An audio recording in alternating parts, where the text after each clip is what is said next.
ಮಂಡ್ಯ ಜಿಲ್ಲೆಯ ಗಣಿ ಇಲಾಖೆಯ ಹಿರಿಯ ಭೂವಿಜ್ಞಾನಿ ಅಧಿಕಾರಿಯಾದ ಟಿಬಿ ಪುಷ್ಪ ವಿನಯ್ ಮತ್ತು ಇದರ ಅಧಿಕಾರಿಗಳು ನಾಗಮಂಗಲ ತಾಲೂಕಿನ ಸಂಕನಹಳ್ಳಿ ಎಲೆಯ ಸರ್ವೆ ನಂಬರ್ 54ರಲ್ಲಿ ಕಲ್ಲು ಗಣಿಗಾರಿಕೆ ಮಾಡಲು ಲಂಚ ಕೇಳುತ್ತಿದ್ದಾರೆ. ಈಗಾಗಲೇ ಪ್ರಭಾವಿಗಳ ಒತ್ತಡಕ್ಕೆ ಮಣಿದು ಲಂಚದ ಹಣ ಪಡೆದು 8 ಜನರಿಗೆ ಅಕ್ರಮ ಕಲ್ಲು ಗಣಿಗಾರಿಕೆ ಮಾಡಲು ಅನುಮತಿ ನೀಡಲು ಪೂರ್ವ ತಯಾರಿ ನಡೆಸಿದ್ದಾರೆ ಎಂದು ಬಸವೇಶ್ವರ ಗ್ರಾಮದ ಕಲ್ಲು ಗಣಿಗಾರಿಕೆಯಿಂದ ಜೀವನ ನಡೆಸುವ ಭೋವಿ ಸಮುದಾಯದ ಮಹಿಳೆಯರು ಮತ್ತು ಪುರುಷರು ಹಿರಿಯ ಗಣಿ ಅಧಿಕಾರಿ ಪುಷ್ಪ ಇತರ ಅಧಿಕಾರಿಗಳ ವಿರುದ್ಧ ಆರೋಪ ಮಾಡಿದ್ದಾರೆ.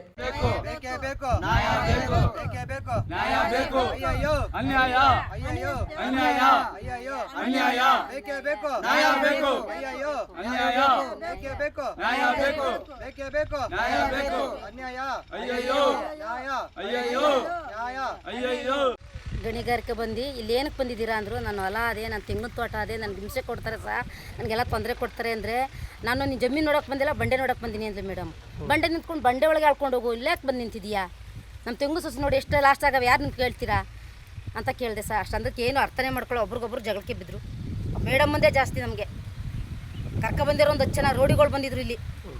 ಅವರೇ ಜಾಸ್ತಿ ನಮ್ಗೆ ಬೆದರಿಕೆ ಮಾಡೋದು, ಫೋಟೋ ತಗೊಳ್ಳೋದು ಬಂದು ಯಾರೋ ಇಸ್ವಾನ ಜಾಸ್ತಿ ನಮ್ಮ ಬಂದು ಟೆನ್ಷನ್ ಕೊಡ್ತಾರೆ ಅಂದ್ರೆ ಇಸ್ವಾನ ಜಾಸ್ತಿ ಕೊಡ್ತಾನೆ ಬಂದು ಫೋಟೋ ಹೊಡ್ಕೊಂಡಿದ್ದಾನೆ ಹೊಲಗಳೆಲ್ಲನೇ.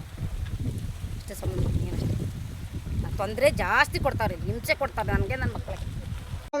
ಇಲ್ಲಿ ಲೀಜ್ ಎಷ್ಟು ಜನಕ್ಕಿದೆ? ಅವ್ರು ಒಬ್ರು ಇರ್ಬೇಕು. ಇಲ್ಲಿ ಯಾರಿಗೆ ಲೀಜ್ ಇದೆ ಅವ್ರು ಇರ್ಬೇಕು. ಯಾಕೆ ಇಷ್ಟು ಜನ ಅವ್ರು ಮಾತ್ರ ಬರ್ಬೋದು, ನಾವು ಜಮೀನ್ ಮಾಡಿಕೊಂಡು ಜಮೀನ್ ಹತ್ರ ಬರಕ್ಕಾಗಲ್ಲ. ಈ ತರ ರೂಲ್ ಇದೆಯಾ? ರೂಲ್ ಈ ತರ ಇದೆ ಸರ್.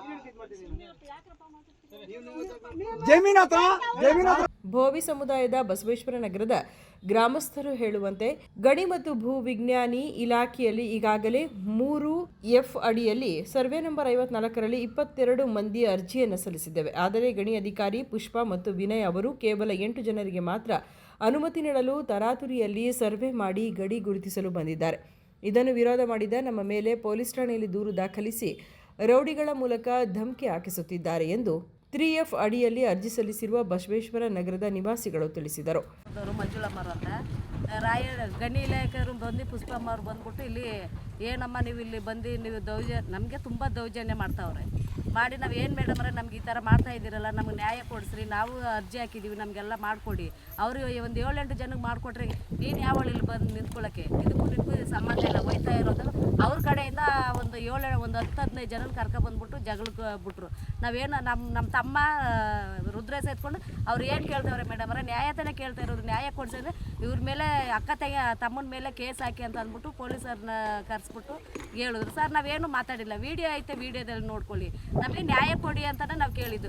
ಅವ್ರನ್ನ ಕರ್ಕೊಬಂದು ನೀವು ಅವ್ರಿಗೆ 8 ಜನ ಅಂತ ಅಂದ್ಬಿಟ್ಟು ಕೊಡ್ತಾವ್ರೆ ಸರ್. ನಾವು ಯಾಕೆ ಮೇಡಮರ ಆ ಥರ ಮಾಡ್ತಾ ಇದ್ದೀರಾ? ಆ ಥರ ನಾವು ಮಾಡೋಕ್ಕೆ ಬಿಡೋಲ್ಲ, ಮಾಡಿದ್ರೆ ಎಲ್ರಿಗೂ ಮಾಡ್ಕೊಡಿ ಅಂತ ನಾವು ಕೇಳಿದ್ದಕ್ಕೆ ನಮ್ಮ ತಮ್ಮನ ಇವ್ರ ಮೇಲೆ ಕೇಸ್ ಹಾಕಬೇಕು. ಇವ್ರು ಯಾವಾಗ ನೋಡಿ ಬರ್ತಾರಂದ್ರೆ ನಮ್ಮ ತಾಯಿಯರ ಜಮೀನು ಆ ಥರ ಎಲ್ಲ ಮಾಡಿದ್ರು ಸರ್. ನಾವು ಅದಕ್ಕೆ ಪಾಪ ಇವ್ರಿಗೂ ಅನ್ಯಾಯ ಆಯ್ತಾ ಇದೆ ಅನ್ನೋದು ನಾವು ನ್ಯಾಯನೇ ಕೇಳಿದ್ದು. ನಾವೇನು ಅನ್ಯಾಯ ನಾವೇನು ಮಾತಾಡಿಲ್ಲ. ಹಾಗೆ ಮಾತಾಡ್ತಾರೆ. ನಾವು ಜಾತಿ ಬಗ್ಗೆ ನಾವು ಕೀಳು ಜಾತಿವಿ, ನಾವು ಒಡ್ರು, ನಾವು ಬೋವಿ ಜನಾಂಗ ಇರೋದೇ ತಪ್ಪ? ಇಲ್ಲ ನಾವು ಸತ್ತೋಗ್ಬಿಡ್ಬೇಕಾ? ಆತ್ಮಹತ್ಯೆ ಮಾಡ್ಕೊಂಡು ಸತ್ತೋಗ್ಬಿಡ್ಬೇಕಾ ಸರ್? ಆಮೇಲೆ ಅವ್ರ ಕಡೆ ಇರೋರನ್ನ ಹಂಗೆ ಅವ್ರ ಮೇಲೆ ಮೊನ್ನೆ ಮನೆ ಹತ್ರ ಬಂದವರು ಸರ್. ನಮ್ಮ ಮನೆ ಹತ್ರ ಹೋದ್ವಾರ ಜಗಳಕ್ಕೆ 9 ಜನ ಮೇಡಮರೇ ಕಳ್ಸಿಕೊಟ್ಟಿರೋದು. ನಮ್ಮ ಮನೆ ಹತ್ರ ಬಂದು ಗಲಾಟೆ ಮಾಡೋರೆ. ನೈಟ್ 10:30 ಹೋಗಿ ಕಂಪ್ಲೇಂಟ್ ಕೊಟ್ಟಿದ್ದೀನಿ, ಅದನ್ನು ಐತೆ. ನಾವೇನು ಮಾಡೋದು ಹೇಳಿ ಅಂತೇಳಿ ನಾವು ಇಲ್ಲಿ ಕೂಲಿ ಮಾಡೋರು, ನಮಗೆ ಬಂಡೆ ಹೊಡೆಯೋದೇ ನಮಗೆ ಕೆಲಸ. ಅದರಲ್ಲೇ ನಾವು ಮಕ್ಕಳು ಸಂಸಾರ ಮಾಡಿಕೊಂಡು ನಾವು ಜೀವನ ಮಾಡೋದು. ನಿನ್ನೆ ಆಫೀಸವರು ಮೇಡಮ್ ಬಂದಿದ್ರು ಇಲ್ಲಿಗೆ. ಅವರು ಈಗ ಒಂದು 25 ಜನ ಅರ್ಜಿ ಹಾಕಿದ್ರು. ಎಲ್ಲರಿಗೂ ಬೋವಿ ಜನಾಂಗದವ್ರಿಗೆ ಅರ್ಜಿ ಹಾಕಬೇಕು ಅಂತ ಹೇಳಿದರು ಇಲ್ಲಿ. ಅದರಲ್ಲಿ ಎಲ್ಲರಿಗೂ 25 ಜನ ಅರ್ಜಿ ಹಾಕಿದ್ರಲ್ಲಿ ಬರೀ 7-8 ಜನಕ್ಕೆ ಮಾತ್ರ ಆಗಿದೆ. ಅವ್ರಿಗೆ ಮಾತ್ರ ಮಾಡಿಕೊಡ್ತೀವಿ ಅಂದ್ಬಿಟ್ಟು ಅವರು ಲಂಚ ತಗೊಂಡು ಅವ್ರ ಅಧಿಕಾರ ಚಲಾಯಿಸ್ಕೊಂಡು ಬಂದು ಇಲ್ಲಿ ನಾವು ಏನಕ್ಕೆ ಎಲ್ಲರಿಗೂ ಮಾಡಿಕೊಟ್ರೆ ಮಾಡಿಕೊಡಿ, ಇಲ್ಲಾಂದರೆ ಬೇಡ ಅಂತ ಹೇಳಿದ್ರೆ ಏಕವಚನದಲ್ಲಿ ಮಾತಾಡ್ತಾರೆ. ಮತ್ತು ನೀವು ಅಂಥ ಜನ ಇಂಥ ಜನ ಅಂತ ಜಾತಿ ಬಗ್ಗೆ ಎಲ್ಲ ಏಕವಚನದಲ್ಲಿ ಮಾತಾಡ್ತಾರೆ ಸರ್ ಅವರು. ಅದರಿಂದ ನಮ್ಗೆ ನ್ಯಾಯ ಕೊಡಿಸ್ಬೇಕು ಅಂತ ಕೇಳಿ ನಿಮ್ಮಲ್ಲಿ ವಿನಂತಿ ಮಾಡ್ಕೊತೀನಿ ನಾನು. ಕೊಡಿಸಿದ್ರೆ ಎಲ್ಲರಿಗೂ 25 ಜನಕ್ಕೂ ಕೊಡಬೇಕು, ಇಲ್ಲಾಂದರೆ ಬಂಡೆನೇ ನಿಲ್ಲಿಸ್ಬಿಟ್ಟು ನಾವೆಲ್ಲರೂ ಗಾರೆ ಕೆಲಸ ಏನಾರು ಮಾಡ್ಕೊಂಡು ಜೀವನ ಮಾಡ್ತೀವಿ ಸರ್ ನಾವು. ಇಷ್ಟೇ ನಾವು ಕೇಳ್ಕೊಳ್ಳೋದು. ಕೊಡಿಸಿದ್ರೆ ಎಲ್ಲರಿಗೂ, ಬಡವ್ರಿಗೆ, ಶ್ರೀಮಂತರಿಗೆ ಎಲ್ಲರಿಗೂ ಒಂದೇ ನ್ಯಾಯ ಇರಬೇಕು. ಅವ್ರಿಗೆ ಬೇರೆ ನಮಗೆ ಬೇರೆ ಇರಬಾರ್ದು ಸರ್. ಏನಪ್ಪ ನಿನ್ನ ಹೆಸರು? ಪವಿತ್ರ ಅಂತೇಳಿ. ಅರ್ಜಿ ಸಲ್ಲಿಸಿರುವ ವ್ಯಕ್ತಿಗಳು ತಿಳಿಸುವಂತೆ ಕಳೆದ 50 ವರ್ಷಗಳಿಂದ ಕಲ್ಲು ಗಣಿಗಾರಿಕೆಯಿಂದ ಜೀವನ ನಡೆಸುತ್ತಿದ್ದೇವೆ. ಸಂಕನಹಳ್ಳಿ ಸರ್ವೆ ನಂಬರ್ 54ರಲ್ಲಿ ಅಕ್ರಮವಾಗಿ ಕಲ್ಲು ಗಣಿಗಾರಿಕೆ ಮಾಡುವವರನ್ನು ಯಾರೂ ಕೇಳುವುದಿಲ್ಲ. ಇದಕ್ಕೆ ಗಣಿ ಅಧಿಕಾರಿಗಳು ಶಾಮೀಲಾಗಿದ್ದಾರೆ. ನಿಯಮಬದ್ಧವಾಗಿ ಅರ್ಜಿ ಸಲ್ಲಿಸಿ ಕಾನೂನು ಪ್ರಕಾರ ರಾಯಧನ ಕಟ್ಟಿ ಜೀವನ ನಿರ್ವಹಿಸುವ ನಮಗೆ ಕಿರುಕುಳ ನೀಡುತ್ತಿದ್ದಾರೆ. ಜಾತಿನಿಂದನೇ ರೌಡಿಗಳ ಮೂಲಕ ಧಮಕಿ ಮತ್ತು ಬೆದರಿಕೆ ತಂತ್ರವನ್ನು ನಮ್ಮ ವಿರುದ್ಧ ಮಂಡ್ಯ ಜಿಲ್ಲೆಯ ಗಣಿ ಮತ್ತು ಭೂ ವಿಜ್ಞಾನಿ ಇಲಾಖೆಯ ಅಧಿಕಾರಿ ಪುಷ್ಪ ಅವರು ದೌರ್ಜನ್ಯವನ್ನು ನಡೆಸುತ್ತಿದ್ದಾರೆಂದು ಆರೋಪ ಮಾಡಿದರು. ರಿಜಿಸ್ಟರ್ ಕೊಟ್ಬಿಟ್ಟು ಬುಕ್ಕೆ ಮಾಡ್ಬಿಟ್ರೆ ಇಲ್ಲಿಲ್ಲ, ಇಲ್ಲಿ ದುರಸ್ತಿ ಜಮೀನು ನೀವು ಬುಕ್ಕೆ ಮಾಡ್ಬಿಟ್ರೆ ನಾನು ಬೇಕಾದ್ರೆ ಕೆಲಸ ಮಾಡ್ಕೊಂಬತ್ತೀನಿ.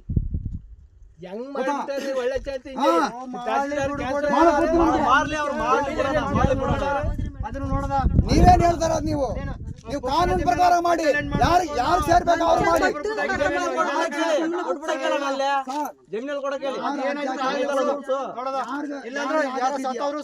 ಹೋಗ್ಲಿ ಬಿಡು, ಎಲ್ಲ ರೂಲ್ಸ್ ಪ್ರಕಾರ 8 ಜನಕ್ಕೆ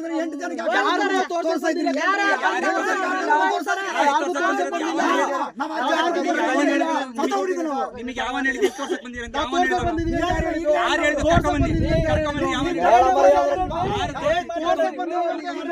ಕರ್ಕೊಂಡು ನಿಲ್ತು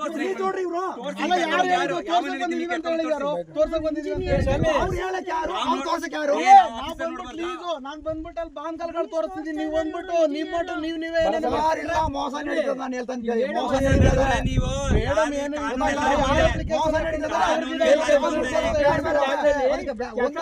ಕಂಪ್ಲೇಂಟ್ ಬಂದಿದೆ.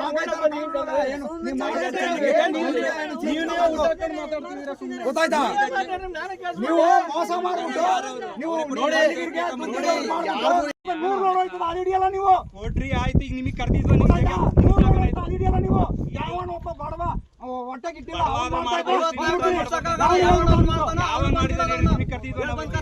ಕರ್ದಿದ್ವಾ? ಎಲ್ಲಾ ಜಾಗ ನೋಡ್ಕೊಂಡ್ ಸ್ವಾಮಿ. ನಮ್ ಜಮೀನಿದು, ನಮ್ ಜಮೀನಿದು.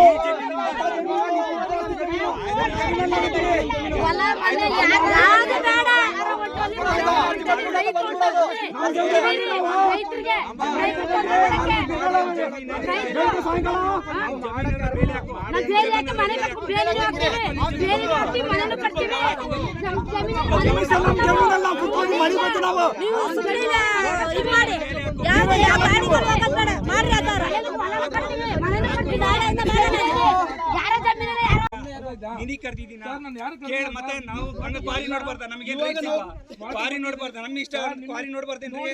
ಮತ್ತೆ ನಮ್ ಜಮೀನು ಅದನ್ನ ಬಗ್ಗೆ ಮಾತಾಡ್ತಿಲ್ಲ ನೀವು. ಎಲ್ಲಿ ಕೇಳ್ತಿದ್ದೀರಾ? ಯಾವಾಗ ಈಗ ಅಲ್ಲಿ 4 ಜನ ಮಾತಾಡ್ತೀರಾ ನೀವು? ಮತ್ತಿನ್ಯಾರು? ಅದನ್ನ ಕೇಳ್ಬೇಡಿ, ಇವಾಗ ಕೇಳ್ಬೇಡಿ. ಅದು ನನ್ ಕಂಪ್ಲೇಂಟಿಗೆ ಅಂತ ನೀವು ಫೋನ್ ಮಾಡಿ ಬಂದು ಬಾರಪ್ಪ ಅಂತ ಹೇಳಿದೀನಿ. ಅದನ್ನ ಈಗ ಕೇಳ್ಬೇಡಿ, ನಾವು ಬಂದಾಗ ಕೇಳ್ಬೇಡಿ. ಕಂಪ್ಲೇಂಟ್ ಎಲ್ಲೆಲ್ಲಿ ಕೊಟ್ಟಿರ್ತೀರಾ? ನಾವ್ ಅಲ್ಲಿ ಕ್ವಾರಿ ಲೀಸ್ ನೋಡಕ್ ಬರ್ಬಾರ್ದ? ನಿಮ್ಗೆ ನೋಡಕ್ಕೆ ಬಂದಿರೋದು ಮತ್ತೆ ಇಲ್ಲಿ ಬಂದು ನಿಂತ್ಕೊಂಡು ಸರ್ವೆ ನಂಬರ್ 54ರಲ್ಲಿ ಇವಾಗ ಸರ್ಕಾರ 3F ಅಂತ ಅರ್ಜಿ ಬಿಡ್ತು. ಅದರಲ್ಲಿ ಸರ್ಕಾರ ಅರ್ಜಿ ಕರೆದಾಗ ನಾವು 22 ಜನ ಅರ್ಜಿ ಹಾಕಿದ್ದೀವಿ. ಸರ್ವೆ ನಂಬರ್ 54ರಲ್ಲಿ ಭೂವಿಜ್ಞಾನಕ್ಕೆ ಕೊಡಬೇಕಂತ ಆರ್ಡ್ರ್ ಇದೆ ಅಂತ ಕರೆದ್ರು. 22 ಜನ ಅರ್ಜಿ ಕೊಟ್ಟಿದ್ದೀವಿ. 22 ಜನದಲ್ಲಿ ಅವರು ಆಫೀಸರು ಲಂಚ ತಗೊಂಡು ಮತ್ತು ರಾಜಕೀಯದ ಕೈವಾಡದಿಂದ ನಮಗೆ ಬರೀ ಕೆಲವ್ರಿಗೆ ಮಾತ್ರ 22 ಜನದಲ್ಲಿ ಕೆಲವ್ರಿಗೆ ಒಂದು 5-6 ಜನಕ್ಕೆ ಮಾತ್ರ ಮಾಡ್ತೀವಿ, ಬಾಕಿ ಅವ್ರನ್ನ ಕೈ ಬಿಟ್ಟಿದ್ದಾರೆ. ಇದು ನಾವು 50 ವರ್ಷದಿಂದ ಈ ಊರಲ್ಲಿರೋದು ಸರ್. ನಾವು 50 ವರ್ಷದಿಂದ ನಾವು ಜೀವನ ಮಾಡಿಕೊಂಡು ನಮ್ಮ ತಾತನ ಕಾಲದಿಂದ ನಮ್ಮ ಮುತ್ತಾತನ ಕಾಲದಿಂದ ನಾವು ಬಂಡೆ ಹೊಡೆ ಕಸಬೆ ನಮ್ಮದು ಸರ್. ಬಂಡೆ ಹೊಡೆದು ಕೂಲಿ ಮಾಡಿ ನಾವು ಜೀವನ ಸಾಗಿಸ್ಬೇಕು, ಹೆಂಡತಿ ಮಕ್ಕಳು. ಅದು ಬಿಟ್ಟರೆ ಬೇರೆ ಇದು ನಮಗಿಲ್ಲ. ಇನ್ನೇ ಘಟನೆ, ಮೇಡಮ್ಮರು ಆಫೀಸರು ಬಂದಿದ್ದರು ಸರ್. ಬಂದಿದ್ದಾಗ ನಾವು ಕೇಳಿದಾಗ ಏನು ಮೇಡಮರೇ ಏನು ವಿಚಾರ ಅಂತ ಕೇಳಿದಾಗ ಏನಿಲ್ಲಪ್ಪ, ಇಲ್ಲಿ ನೀವ್ಯಾಕೆ ಬಂದ್ರಿ? ಇಲ್ಲಿ ಯಾರ್ದೋ ಒಬ್ರದ್ದು ಪಿಲ್ಲರ್ ಹಾಕವ್ರೆ, ಆ ಪಿಲ್ಲರ್ ನೋಡೋಕ್ಕೆ ಬಂದೀವಿ ನಾವು ನೋಡ್ಕೊಂಡು ನಾವು ಹೋಗ್ತೀವಿ, ನೀವ್ಯಾಕೆ ಬಂದಿರಿ ಅಂತ ಕೇಳಿದ್ರು ಸರ್. ಅದಾದಮೇಲೆ ನಮಗೆ ಗೊತ್ತಾಯಿತು ಸರ್, ನಮಗೆ ಮಾಹಿತಿ ಸಿಕ್ತು. ಏನಂತ ಸಿಕ್ತು? 22 ಜನದಲ್ಲಿ ಬರೀ ಒಂದು 7-8 ಜನಕ್ಕೆ ಮಾಡಬೇಕಂತ ಅವರು ಮಾಡಿದಾರಂತೆ. ಅದನ್ನು ಮುಚ್ಚಿಟ್ಟು ಇದ್ದರು. ಇಲ್ಲ ಮೇಡಮ್ ಅವ್ರೆ, ಆ ಥರ ಇಲ್ಲ, ಈ ಥರ ಕೆಲವ್ರಿಗೆ ಒಂದು 5-6 ಜನಕ್ಕೆ ಮಾಡೋಕ್ಕೆ ಮಾಡ್ತೀರಂತೆ, ಆಗಿದೆಯಂತೆ, ಆ ಮಾಹಿತಿ ಬಂದಿದೆ, ನೀವು ಅದ್ರ ಬಗ್ಗೆ ಏನು ಹೇಳ್ತೀರಿ ಅಂತ ನಾನು ಕೇಳಿದೆ ಸರ್. ಕೇಳೋದಕ್ಕೆ ಇಲ್ಲ ಆ ಥರ ಏನಿಲ್ಲ, ಮಾಡಿದ್ರೆ ಎಲ್ಲರಿಗೂ ಮಾಡಬೇಕು, ಇಲ್ದ್ರೆ ಮಾಡೋಂಗಿಲ್ಲ, ಆ ಥರ ಮಾಡಲಿಲ್ಲ, ಯಾರು ಹೇಳಿದ್ದು ನಿಮಗೆ ಅಂತ ಕೇಳಿದ್ರು ಸರ್. ನಾವು ಅದರಿಂದ ಇವರು ನಮಗೆ ಮೋಸ ಆಯ್ತದೆ ಸರ್. ನಾವು ಇದರಲ್ಲೇ ನಾವು ಬೋವಿ ಜನಾಂಗ ಕಲ್ಲು ಹೊಡೆದೇ ಜೀವನ ಮಾಡಬೇಕು. ಅದರಿಂದ ನಾವು ಅರ್ಜಿ ಹಾಕಿದ್ವಿ, 22 ಜನ ಅರ್ಜಿ ಹಾಕಿದ್ವಲ್ಲ, ಆದರೆ ಎಲ್ಲರಿಗೂ ಆಗಲಿಲ್ವಾ ನಿಲ್ಲಿಸ್ಬಿಡ್ಲಿ, ಯಾರಿಗೂ ಕೊಡೋದು ಬೇಡ. ನಮಗೇನು ಗೊತ್ತಾ, ನಾವು ಬೇರೆ ಕೂಲಿನೋ ನಾಲಿನೋ ಯಾವುದೋ ಒಂದು ಜಮೀನಲ್ಲಿ ಕೆಲಸನ, ಇನ್ನೊಂದು ಬೇರೆಯವ್ರ ಜಮೀನಲ್ಲಿ ಕೆಲಸನ, ಇನ್ನೊಂದು. ಸುದ್ದಿ 3 ವಾಹಿನಿಯ ಹೆಚ್ಚಿನ ಮಾಹಿತಿಗಾಗಿ ಸಬ್ಸ್ಕ್ರೈಬ್ ಆಗಿ ಹಾಗೂ ಬೆಲ್ ಬಟನ್ ಒತ್ತಿ.